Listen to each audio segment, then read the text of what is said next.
Batman's final suit has a secret power so dangerous, DC Comics locked it away after one use.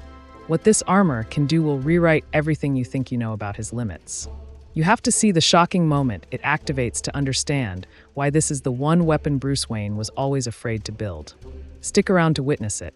There comes a moment in DC Comics where even gods hesitate, where beings older than time itself pause to watch the battlefield.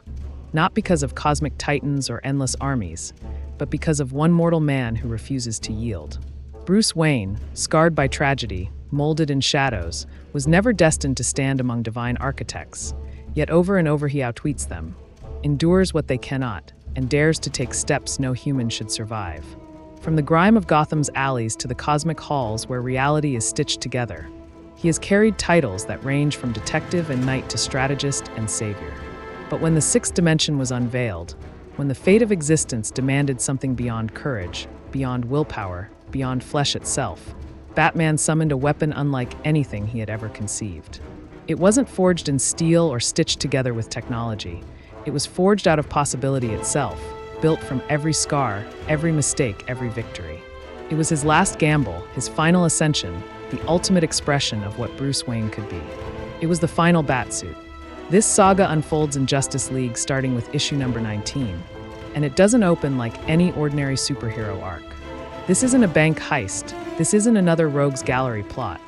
This is the League stumbling into the blueprint of creation itself. It starts with Hawkgirl, whose wings carry more than feathers. They shimmer with cosmic order, a map written into her very essence. The team believes this hidden pattern might lead them to the fifth dimension, the realm of raw imagination. For guidance, they summon the only being who could untangle the riddle, Mr. Mixiez, the trickster who bends reality like clay. At first, he does what he always does, turning Green Lantern into a clownish sideshow, warping space like a toy box. But then he reveals the deeper truth. The fifth dimension is imagination, yes, but the wings don't point there.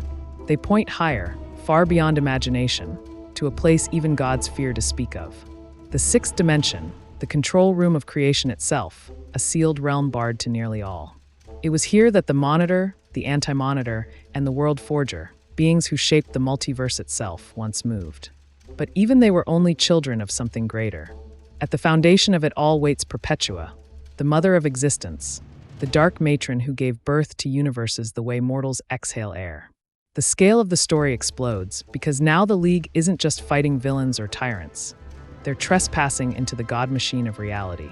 Superman steps forward as the volunteer, the one to enter the sixth dimension. But the crossing is a trap. Instead of salvation, he is hurled into a prison without suns, a void of eternal night where hope itself is meant to suffocate. This void is designed as his grave, the end of the Man of Steel. Yet Superman is no mere man. He is the chosen son of the stars, the living embodiment of will fused with solar fire. Meanwhile, the rest of the League is pulled into what appears to be paradise. They awaken inside a flawless alternate future, one where Perpetua has been defeated and everything gleams with victory. John Stewart has ascended to wield the power of a white lantern.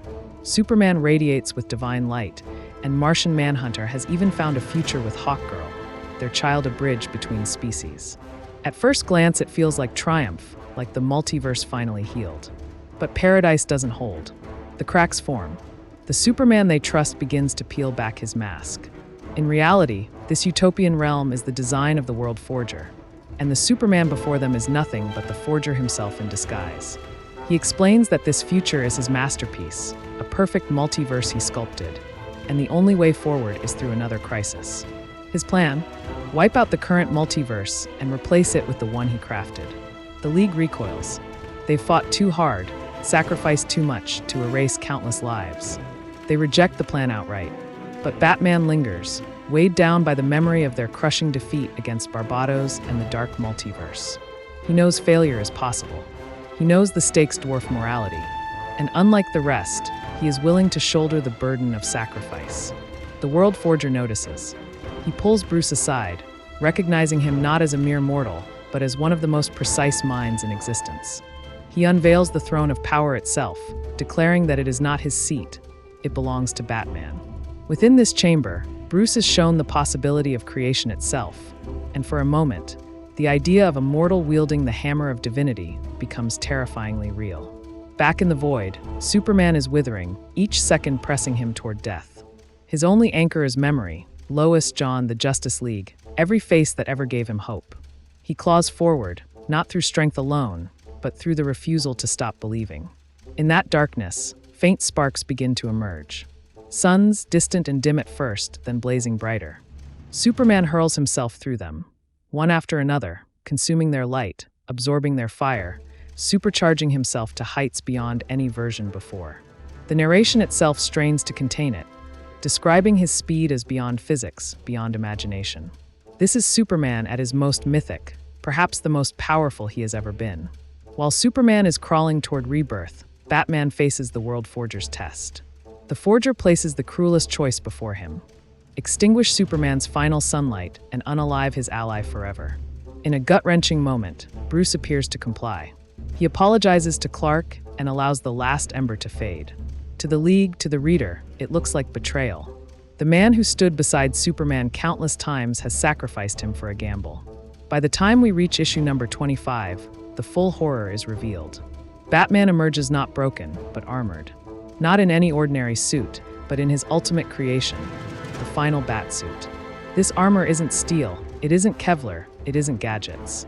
It is the raw engine of creation, a construct that doesn't just analyze the hearts of others, but rewrites them cell by cell. It bends thought. It warps will. In the alternate future the Forger showed him, Bruce had already unleashed it. He had used the suit to overwrite the League itself, bending their loyalty to his will, forcing them to obey. Think about that.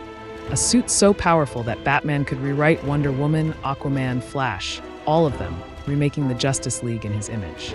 It is horrifying, and it is brilliant. Armed with this Final Batsuit, Batman wages war against his own team. He dismantles the Justice League single-handedly, breaking them apart in a way no villain has ever done.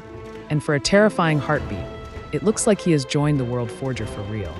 But here's the twist. This was Batman's gamble all along. He was never loyal to the Forger. He was buying time, maneuvering the board, staking everything on the one piece that always mattered most: Superman. Even as he clashed with his friends, even as he seemed to betray them, Batman insisted that they look beyond their fear, beyond their mistrust, and believe. Trust in Superman. And when all hope seemed lost, the gamble paid off. A surge of golden radiance tore into the sixth dimension. Superman had returned, bursting from the prison of endless night, supercharged by the energy of countless suns. He didn't need a weapon or a plan. He became the plan, the weapon, the force of nature. With one decisive strike, he shattered the World Forger's delusion, proving why he is the heart of the Justice League. Faced with their unity, even the Forger relented, pledging himself to their cause against Perpetua. That victory became the spark that ignited the year of the villain event, with the League preparing for an even greater war against the Dark Mother herself. But the memory of the Final Batsuit lingered, because what Bruce had built wasn't just another gadget. It was a weapon that scaled beyond imagination. Think about the stakes. Within the bleed exist infinite universes. Beyond that lies the sphere of the gods, outside space and time. Beyond even that is limbo, where dead gods drift, and the monitor sphere, which decides which realities live and which fade. Mr. Mixiez, a fifth-dimensional imp, can hold all of creation in his palm. And yet Batman's Final Batsuit was designed to operate beyond even that. It was a six-dimensional weapon, a construct of possibility itself. Its abilities were terrifying: to rewrite minds at the cellular level, to reshape not just decisions, but the core of a being, to take the Justice League, paragons of will and integrity, and bend them to a single directive. In the wrong hands, it is apocalyptic. In Batman's hands, it becomes a paradox. Here is a man with no superpowers, no alien physiology, no divine heritage, who keeps rising to stand shoulder to shoulder with gods. Even when the war scales to infinite dimensions, Bruce remains what he always has been: the detective, the strategist, the man willing to stain his soul if it means the plan succeeds. The Final Batsuit didn't stay long in the spotlight, but its shadow still looms. Fans still debate its scale: multiversal plus? Outerversal? Speed irrelevant? However you measure it, the core is undeniable. Batman, a human being, forged a suit that could stand against the Justice League itself, a team capable of breaking the multiverse. He engineered a weapon that could reach into the control room of creation. He stared down gods, rewrote reality, and placed the ultimate gamble on the friend he trusted most.